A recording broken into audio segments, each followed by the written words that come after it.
Coach, pouvez-vous nous dire qu'est-ce qu'une personne peut faire pour que la personne soit heureuse dans sa vie? Alors, qu'est-ce qu'une personne peut faire pour qu'elle soit heureuse dans sa vie? C'est déjà un truc super intéressant. Tu dois te poser des questions honnêtes. Ok. Quelles sont ces choses qui peuvent faire en sorte que je sois heureux? Vous allez vite vous rendre compte que la première personne qui vous rend malheureux, c'est vous-même. Ce n'est pas les autres, c'est vous-même. Parce que quand on dit, oh non, Nani, Kama, je ne sais pas si c'est Nathalie, Achana, Naouleboa, Naopende, donc tu vas te rendre compte que c'est toi-même qui te cause d'énormes problèmes. Ce n'est pas les autres, ce n'est pas le monde autour de toi. Alors, pour te rendre heureux, moi je dis souvent, la première des choses, c'est que tu dois reprendre le pouvoir de la décision. Tu dois apprendre à décider de ce que va être ta vie. C'est super important et super intéressant. Beaucoup de gens ne savent pas comment orienter leur vie. Or que la meilleure façon d'orienter sa vie, c'est de prendre des décisions. On regrette plus les choses qu'on n'a pas faites que celles qu'on a faites. Voilà pourquoi c'est important d'apprendre à décider. Parce que c'est les décisions qui donnent sens à ce qu'on sera dans une année, dans 2 ans, dans 3 ans. Merci beaucoup. Vous avez parlé sur un truc, vous avez dit le pouvoir de la décision. Aujourd'hui, il y a des gens qui ont du mal à prendre des décisions sur certaines choses, par peur, je ne sais quoi. Vous pouvez nous expliquer comment une personne peut arriver à prendre une décision et respecter cette décision?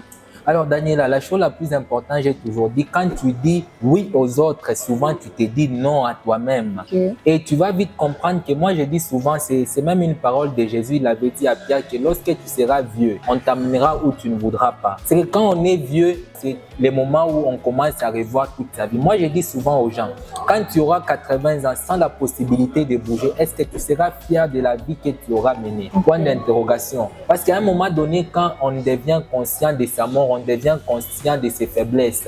Parce que moi, je dis souvent, on n'est pas des super-hommes. Parce que souvent, quand on n'arrive pas à dire non, il y a un désir caché de vouloir plaire aux autres à tout prix. Or que c'est un énorme problème quand vous voulez plaire aux autres à tout prix. Vous vous nuisez sur le long terme.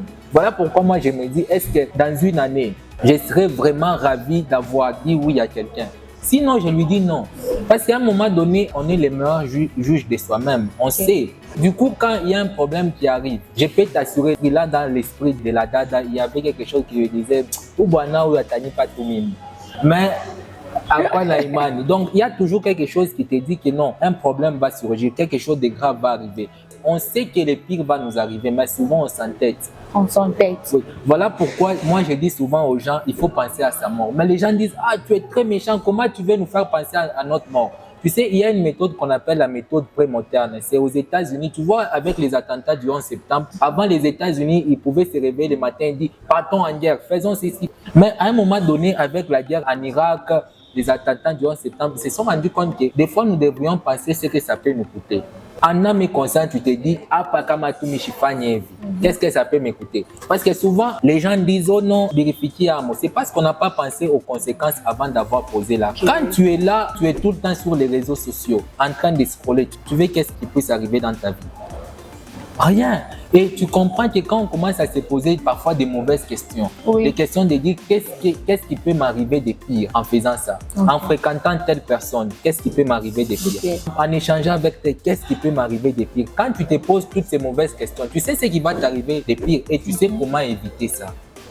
Savoir comment éviter les pires. Oui, parce que moi je dis souvent la clarté c'est du pouvoir. Quand vous savez clairement que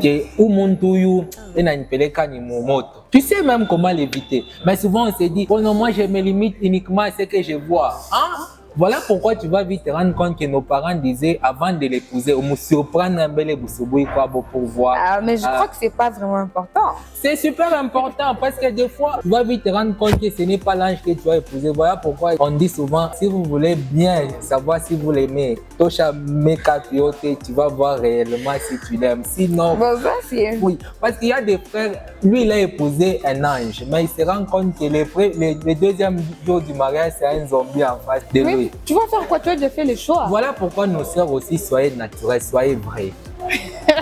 Naturel et vrai. Merci beaucoup, coach.